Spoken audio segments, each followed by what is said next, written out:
Question देखिए class 10 का 1 plus tan a plus cot a एक ब्रैकेट में दूसरे ब्रैकेट में sin a minus cos a equal to sin a tan a minus cot a cos a सिद्ध करना है। अर्थात इस LHS के बराबर RHS लाना है। तो हम हल करते हैं और हल करने के बाद लिखते हैं पहला काम कि सिद्ध करना है इतना बराबर इतना।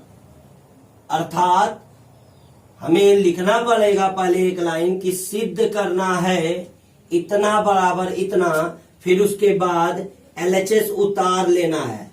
LHS क्या हो जाएगा 1 plus tan a plus cot a into में sin a minus cos a।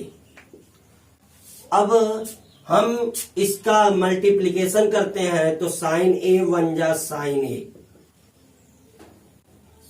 sin a का गुणा एक में sin a, फिर एक का गुणा cos a में तो माइनस cos a, फिर tan a का गुणा sin a में तो sin a tan a plus tan a का गुणा cos a में तो plus minus minus tan a into cos a,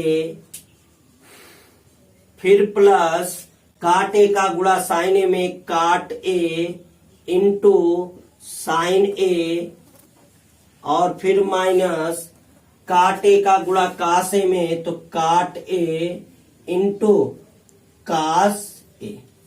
अब हमें दिख रहा है कि हमें ये और ये लाना है, तो हमें कहाँ दिख रहा है, ये चीज यहां दिख रही है और ये चीज यहां दिख रही है। अब हम क्या लिख सकते हैं, तो sin a minus cos a। अब इन दोनों को उतार लेते हैं, sin a into tan a और minus cot a into cos a। इतना हमें सिद्ध करना है, यहां से लेकर यहां तक हमें प्रूव्ड करना है।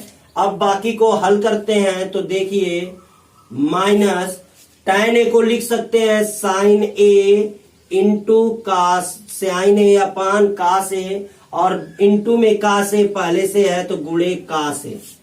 फिर इसी तरह इसको भी लिख सकते हैं, प्लस cot को लिख सकते हैं cos a into sin a और इन बटे में भी sin a।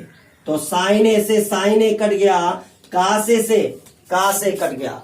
अब क्या बचा, माइनस sin a और प्लस cos a।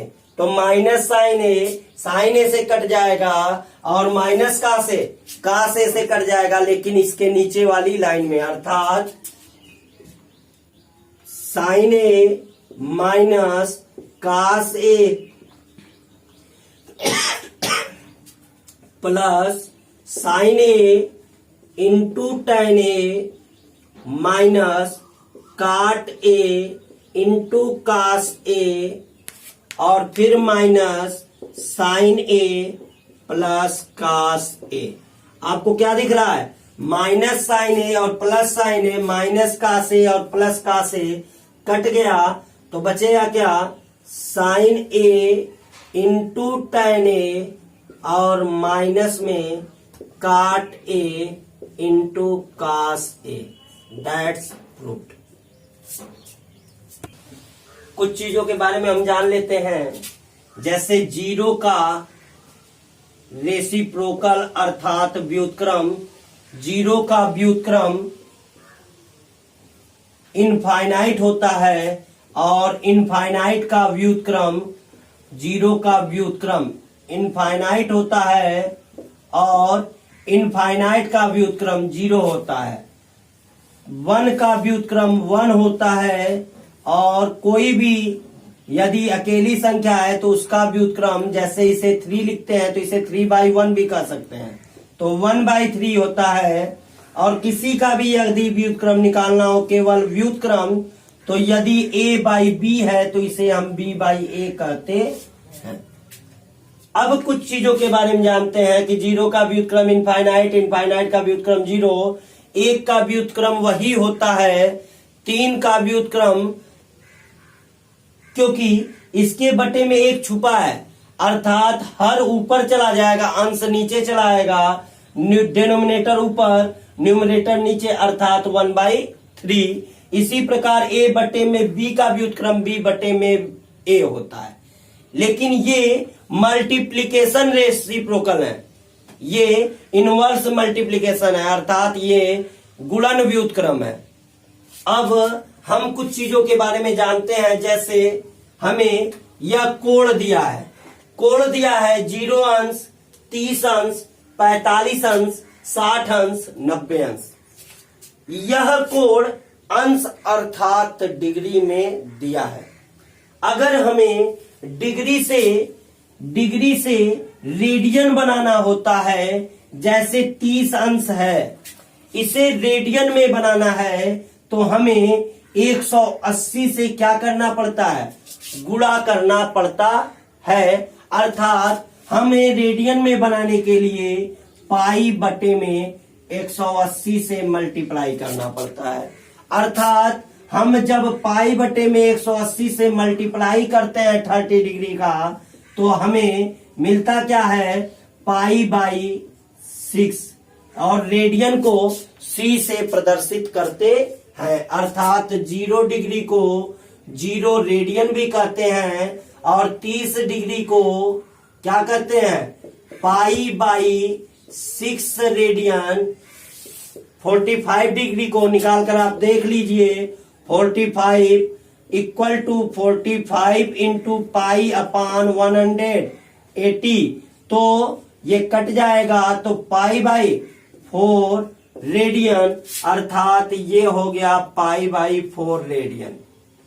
इसी प्रकार 60 डिग्री का होगा पाई/3 रेडियन, 90 डिग्री का होगा पाई/2 रेडियन। अब हमें यदि रेडियन से डिग्री में बनाना है तो 180 अपान पाई से मल्टीप्लाई करते हैं, और यदि डिग्री से रेडियन में बनाना है तो पाई बटे में 180 से मल्टीप्लाई अर्थात गुणा करते हैं। अब हम देखते हैं इनके मानों को हम कैसे निकालेंगे। तो इसके लिए हम एक छोटा सा ट्रिक बताते हैं, जिससे हमें इन मानों को याद करने की आवश्यकता तो है ही, लेकिन हमें निकालने का ढंग भी आ जाएगा। कोशिश तो करनी है याद करने की, यदि याद न हो तो हमें अगर निकालने का ढंग होगा तो हम आसानी से निकाल लेंगे, लेकिन याद होने पर हमारे समय का बचत होता है, डायरेक्ट हम उसका मान रख लेते हैं।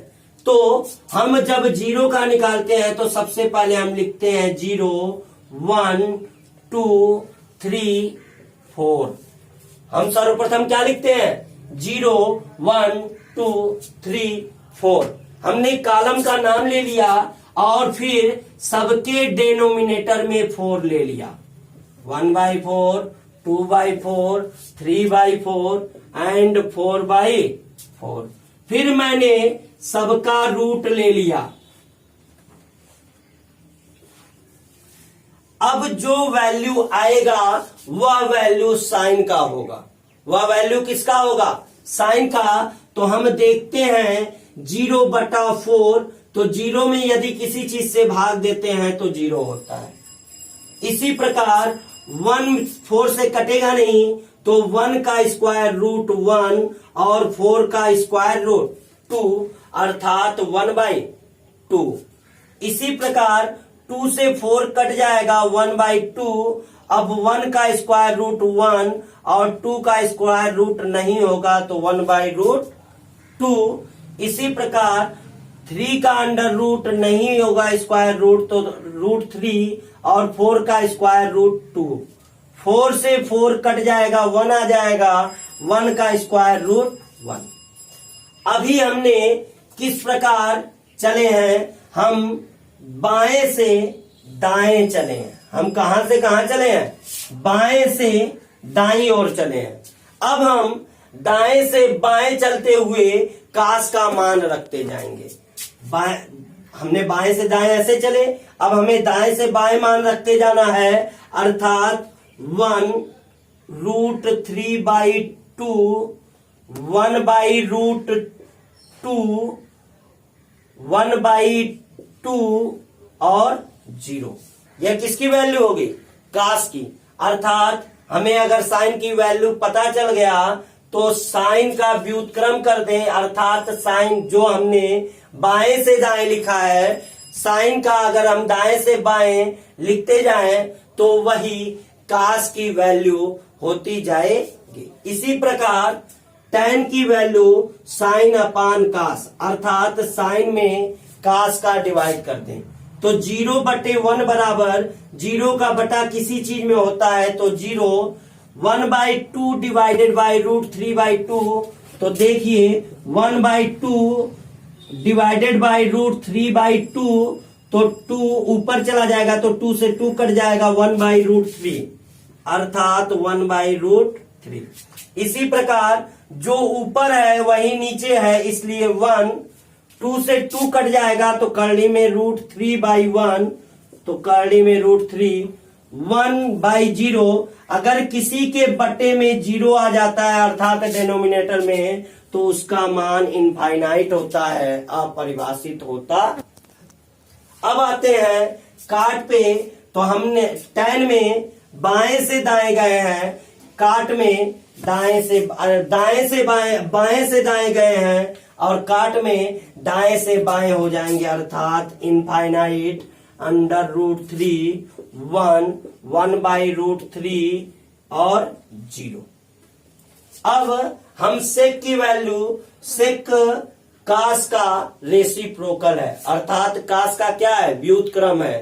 कास का व्युत्क्रम कौन है? सेक है। अतः सेक का मान जब कास का उल्टा तो 1 का रेसिप्रोकल 1 होता है, √3/2 का 2/√3 होता है, 1/√2 का √2/1 होता है, 1 लिखा नहीं जाता, 1/2 का 2/1 होता है, और 0 का इनफाइनाइट होता है। अब हम बाएं से दाएं गए हैं, अब दाएं से बाएं इनफाइनाइट 2, √2, 2/√3 और 1, that's value of trigonometric ratio. इस प्रकार से हम त्रिकोणमितीय अनुपातों के कुछ विशिष्ट कोणों के मान निकालते। इन वैल्यूओं को आप लोग याद कर लेंगे और ट्रिक पे भी लगाने की कोशिश करेंगे, जिससे आपको यह कभी न भूले। अब कुछ लोगों के मन में यह सवाल जरूर उठा होगा कि इन कोणों का यह मान आया कहां से, कैसे गणितज्ञों ने इसका मान निकाला होगा। तो हम उसके बारे में ज्यामिति के द्वारा कुछ कोणों के, अर्थात इन कोणों के मानों को निकालते हैं। तो हम देखते हैं, सर्वप्रथम हम 30 अंश और 60 अंश के मान जियोमेट्रिकल के द्वारा निकालेंगे। किसके द्वारा निकालेंगे? जियोमेट्रिकल के द्वारा। तो इसके लिए हम एक आइसोसेलस, अर्थात आइसोसेलस नहीं, इक्विलेटरल ट्रायंगल लेते हैं, अर्थात समबाहु त्रिभुज लेते हैं। क्या लेते हैं? एक समबाहु त्रिभुज लेते हैं। समबाहु त्रिभुज मतलब जिसकी सभी साइड क्या हो? बराबर हो, जिसकी सभी साइड बराबर हो, हम उस इक्विलेटरल ट्रायंगल को लेते हैं। और हम जानते हैं कि इक्विलेटरल ट्रायंगल के प्रत्येक एंगल का मान वैल्यू 60 डिग्री होता है। और जब हम इक्विलेटरल के शीर्ष से वर्टिसेज ए से एक परपेंडिकुलर BC पर ड्रा करते हैं तो वह एंगल को बांट देता है, अर्थात 30 डिग्री पे। और इस भुजा को दो बराबर भागों में बांट देता है। अर्थात यदि हम मान लें कि यह भुजाएं कितनी है 2a, तो इतनी भुजा a हो जाएगी, इतनी भुजा a हो जाएगी। फिर से आप समझिए, 30 और 60 अंश के मान के लिए हम सर्वप्रथम एक इक्विलेटरल ट्रायंगल लेते हैं, अर्थात समबाहु त्रिभुज ABC लेते हैं। चूंकि हम जानते हैं कि इक्विलेटरल ट्रायंगल के प्रत्येक एंगल का मान 60 डिग्री अर्थात 60 अंश होता है। अब हमने वर्टिसेज A से, शीर्ष A से एक परपेंडिकुलर AD BC पर ड्रा किया।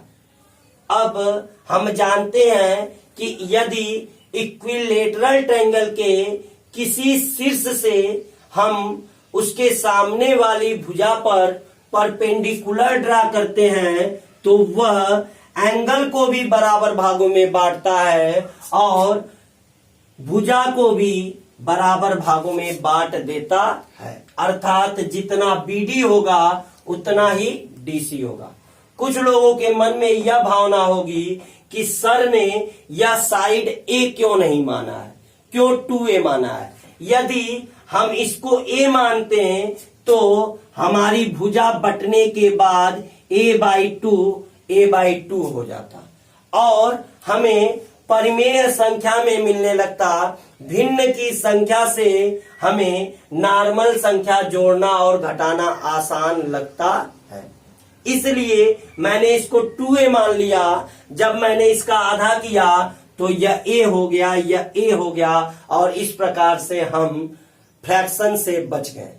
अब हम देखते हैं इसके द्वारा हमें BD का वैल्यू पता है, CD की वैल्यू पता है, AC की वैल्यू पता है, AB की वैल्यू पता है, लेकिन AD की वैल्यू नहीं पता है। तो इसके लिए हम समकोण त्रिभुज ADB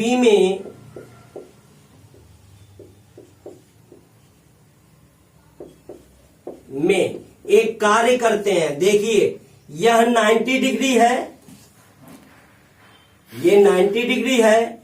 90 डिग्री के सामने हाइपोटेनस अर्थात कर्ण होता है और यदि हम इस एंगल की बात करें तो ये आधार हो गया, ये लंब हो गया। तो हम इससे AD का मान निकालना है तो AD का स्क्वायर बराबर लंब का स्क्वायर बराबर कर्ण के स्क्वायर में से आधार का स्क्वायर क्या हो गया, घट गया। कर्ण के स्क्वायर में से आधार का स्क्वायर क्या हो गया, घट गया। अब हम जानते हैं AD का स्क्वायर बराबर AB का होल स्क्वायर कितना हो जाएगा, 2A का होल स्क्वायर माइनस A का स्क्वायर। 2A का होल स्क्वायर मतलब 4A square minus A square अर्थात 3A स्क्वायर। अब जब हम AD का स्क्वायर रूट निकालेंगे तो AD बराबर √3A, क्योंकि 3 का स्क्वायर रूट नहीं निकलता है और A स्क्वायर का स्क्वायर रूट A होता। इस प्रकार से AD मिल गया। अब हम प्रत्येक sin 60, sin 30 सबका मान निकाल सकते हैं, लेकिन किन कोणों का, 30 और 60 अंश का। तो हम निकालते हैं sin 30 अंश बराबर, sin 30 अंश बराबर। अब देखिए sin 30 अंश ये है, इसके सामने ये लंब है, ये कर्ण है, तो लंब कितना है BD बटे में AB। अब BD का मान कितना है, स्मॉल a है और AB का मान 2A है, तो A से 1 कट गया अर्थात sin 30 अंश इक्वल टू 1/2। आप लोग सारणी में इसका मान देख सकते हैं, sin 30 अंश का मान 1/2 आया होगा। इसी प्रकार cos 30 अंश का मान कितना हो जाएगा, cos 30 अंश बराबर होता है आधार बटे कर्ण, तो 30 अंश के लिए ये लंब है तो AD क्या है, आधार है।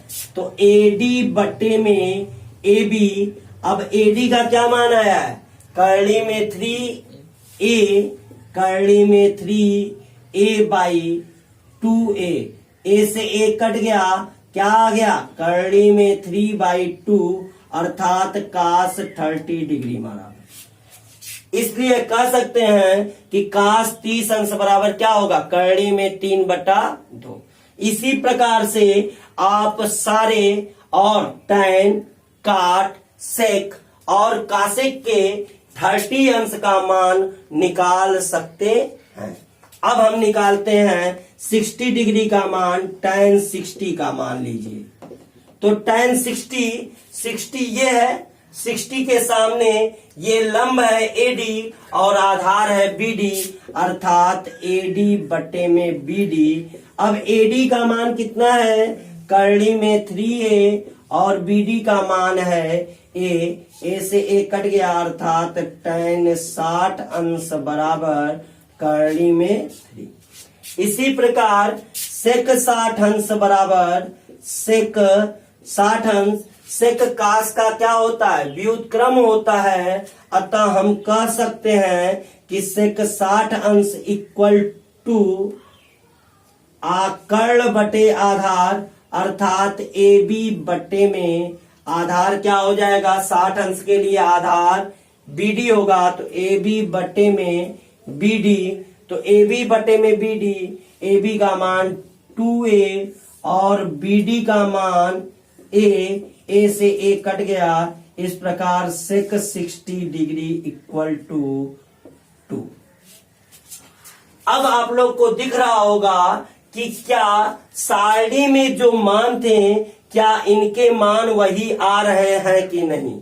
इस प्रकार से आप 30 अंश और 60 अंश की सारे वैल्यू को ज्ञात कर सकते हैं। अब हम ज्ञात करने चलते हैं 45 अंश का मान। 45 अंश के लिए सर्वप्रथम हम एक आइसोसेलस राइट एंगल ट्रायंगल लेते हैं। आइसोसेलस का मतलब समद्विबाहु त्रिभुज, समद्विबाहु त्रिभुज। अब इसमें क्या मिलेगा, समद्विबाहु त्रिभुज में दो भुजाएं बराबर होती हैं, अर्थात ये 90 डिग्री होगा, तो कभी भी इसके बराबर और एंगल नहीं हो सकता, क्योंकि न्यून कोण है। और समकोण त्रिभुज में केवल एक कोण 90 अंश होता है, अर्थात इसके सामने वाली भुजा सबसे बड़ी होगी और फिर ये दोनों भुजाएं क्या होंगी, बराबर होंगी। अर्थात मैंने क्या ले लिया, आइसोसेलस ट्रायंगल ABC में एक भुजा A मान लिया, तो दूसरी भुजा भी क्या आ जाएगी, क्योंकि भुजाएं बराबर हैं, अर्थात दोनों के कोण 45 अंश। अब हमें क्या मिलेगा, हमारे पास लंब है और आधार है, हमें क्या निकालना है, कर्ण निकालना है, अर्थात BC का स्क्वायर बराबर A square plus A square, अर्थात BC का स्क्वायर बराबर 2A स्क्वायर, अर्थात BC बराबर √2। इस प्रकार क्या मिल गया, BC की वैल्यू मिल गई। अब हमें किसकी वैल्यू निकालनी है, साइन 45 अंश का। तो 45 अंश तो दोनों स्थानों पर है, आप किसी 45 अंश को लीजिए, कोई फर्क पड़ने वाला नहीं है। तो साइन 45 अंश मैंने मान लिया, ये ले लिया, तो लंब बटे में कर्ण, तो लंब है A, कर्ण है करणी में 2/a से a कट गया, 1 करणी में 2।